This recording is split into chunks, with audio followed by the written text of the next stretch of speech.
Yan bitit o, naalala mo pa nandito ka pa. Ito yung ano natin, remembrance o bitit o. Nandito o. Dito tayo nagkakilala. Lunes nang tayo'y magkakilala. Martes nang tayo'y muling magkita. Pumunta tayo dito, bitit, nagkita tayo. Miyerkules ay puno ng pagmamahalan. Yan, dyan tayo, puno ng pagmamahal natin, bitit. Kumain tayo dyan.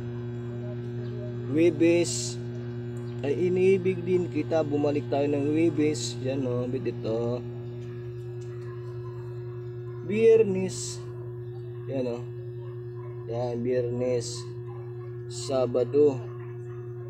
Yan. Tapos Linggo, bumalik ulit tayo dun sa Linggo.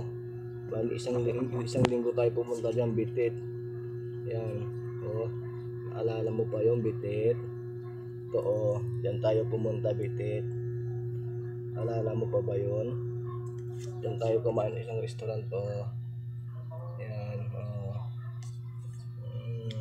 Nalimutan mo na.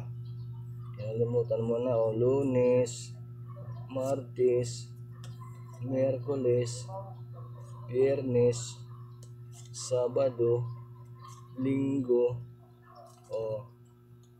Tapos pagbalik mo, may nakahanda rin ako ito o. 1, 2, 3, 4, 5, 6,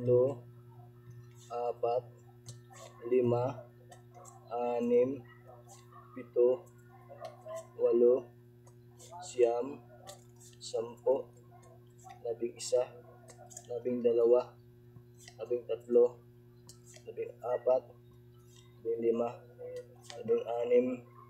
16, 17, 19 tayo, bitit, pagbalik mo.